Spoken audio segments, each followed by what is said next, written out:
Halo anak-anak, semua sudah duduk rapi kan? Sudah siap belajar hari ini? Baiklah, mari kita mulai pelajaran kita tentang recount text ya. 1. Definition of recount text.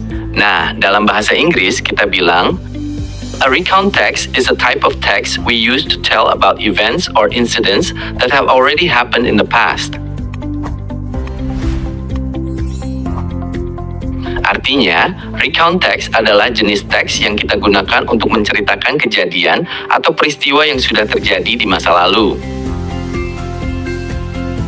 It's like when you tell your classmates about your trip to your grandmother's house yesterday, or about your sibling's birthday party. That's an example of a recount text.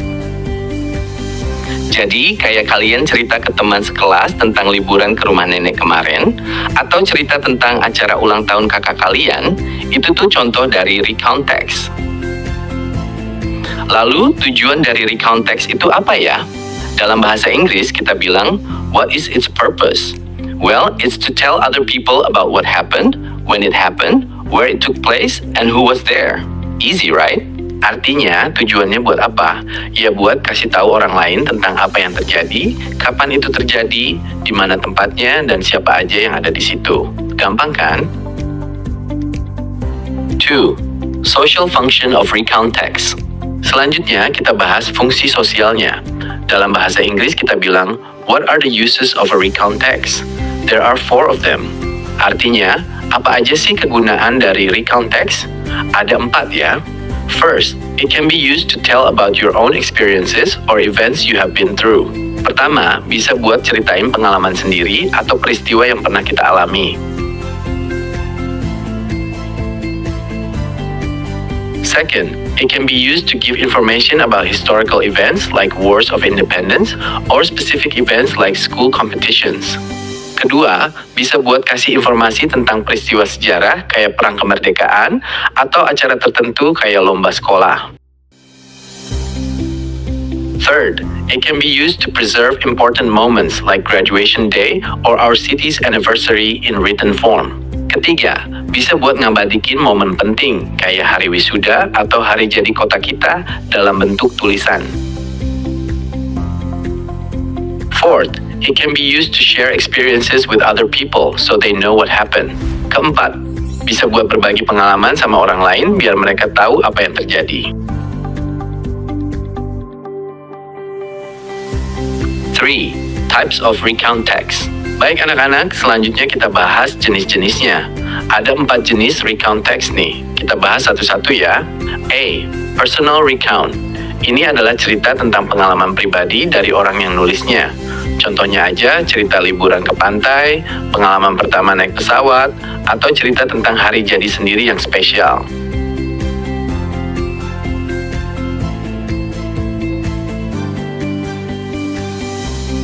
B. Factual recount.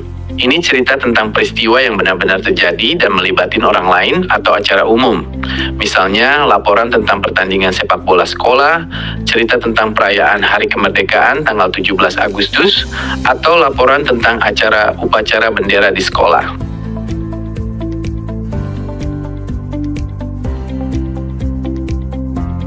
C. Imaginative recount. Ini sedikit berbeda ya, cerita yang dibuat-buat tapi disajiin kayak kejadian nyata. Misalnya cerita dongeng yang pakai kata aku atau kami, atau cerita tentang petualangan di dunia ajaib yang kayak benar-benar terjadi.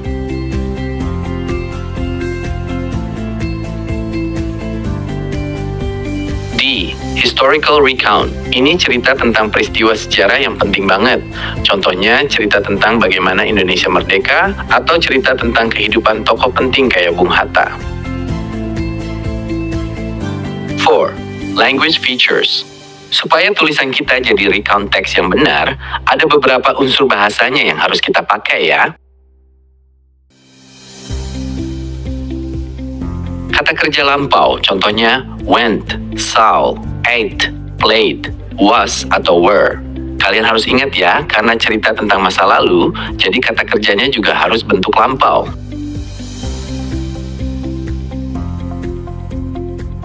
Kata keterangan waktu lampau kayak yesterday, last week, 2 days ago, in 2019, atau when I was 10 years old. Ini buat kasih tahu kapan kejadiannya terjadi.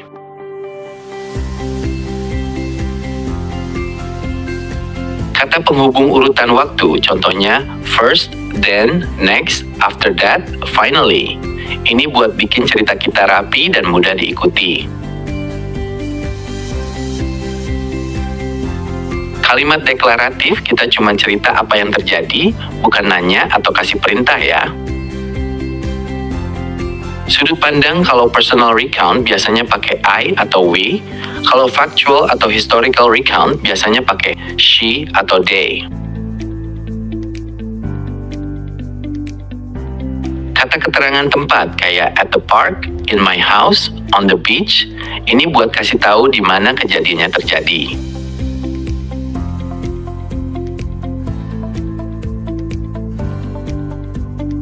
Five, text structure.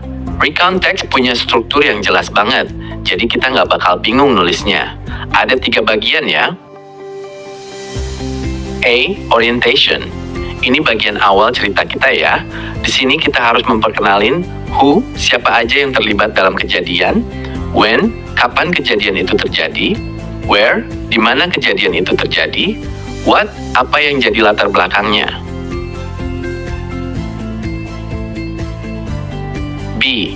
Events. Ini bagian inti cerita kita. Di sini kita ceritain urutan kejadiannya sesuai waktu, bisa terdiri dari beberapa paragraf ya, mulai dari apa yang terjadi pertama, kedua, sampai terakhir. C. Reorientation. Ini bagian akhir cerita. Di sini kita bisa bilang perasaan kita setelah kejadian itu atau kesimpulan yang bisa kita ambil. Tidak semua recount text punya bagian ini, tapi biasanya ada di personal recount ya. 6. Examples of recount text. Yuk kita lihat contohnya biar lebih paham ya. Contoh 1, personal recount. My trip to the beach. Orientation. Last Sunday, my family and I went to Pangandaran Beach for a day trip. We left our house at 6 in the morning because we wanted to arrive early before it got too crowded. Artinya, minggu lalu keluarga saya dan saya pergi ke pantai Pangandaran buat jalan-jalan sehari. Kami keluar rumah jam 6 pagi karena mau datang lebih awal sebelum tempatnya ramai. Events. First, we stopped at a small restaurant to have breakfast. We ate fried rice and drank hot tea. Then, we continued our journey and arrived at the beach at 8 o'clock. After that, we rented a small hut near the shore. My father and I built a sandcastle while my mother and sister collected beautiful seashells. Next, we swam in the sea for about an hour. The water was cool and refreshing. At noon, we ate our packed lunch under the hut. We brought grilled fish, rice, and fresh fruit. After eating, we rested for a while and watched other people play volleyball on the sand. Artinya, pertama, kami berhenti di warung kecil buat sarapan. Kami makan nasi goreng dan minum teh panas. Kemudian kami lanjut jalan dan sampai di pantai jam 8. Setelah itu, kami nyewa gubuk kecil dekat pantai. Ayah saya dan saya bikin istana pasir, sementara ibu dan kakak perempuan saya kumpulin kerang cantik. Selanjutnya, kami berenang di laut sekitar 1 jam, airnya dingin dan menyegarkan. Siang hari, kami makan bekal di bawah gubuk. Kami bawa ikan bakar, nasi, dan buah segar. Setelah makan, kami istirahat sebentar dan lihat orang lain main bola voli di pasir.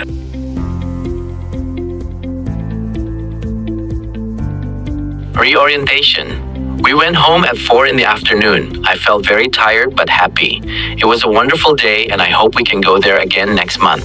Artinya, kami pulang jam 4 sore. Saya merasa sangat lelah tapi senang. Itu hari yang sangat bagus dan saya berharap bisa pergi ke sana lagi bulan depan.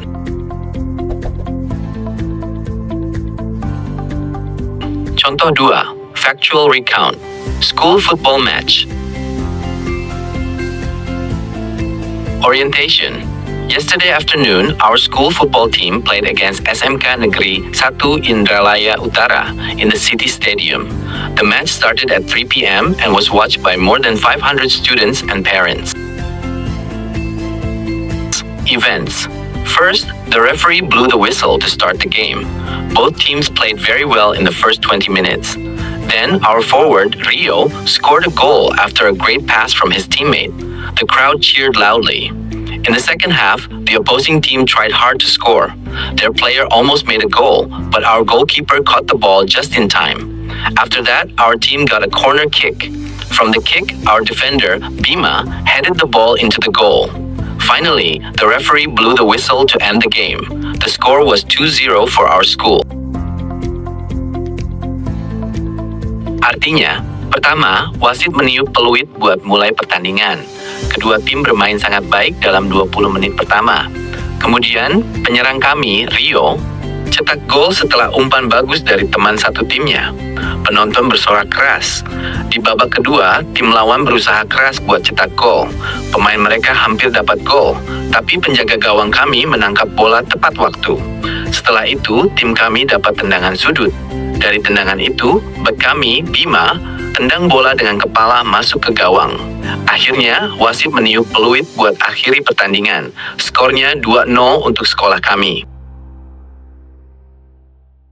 Reorientation. Our team was very happy and celebrated their victory. The principal gave them medals and praised their good teamwork. Artinya, tim kami sangat senang dan rayain kemenangan mereka. Kepala sekolah beri mereka medali dan puji kerjasama tim yang baik. Further explanation. Banyak anak-anak yang bingung bedain recount text sama narrative text.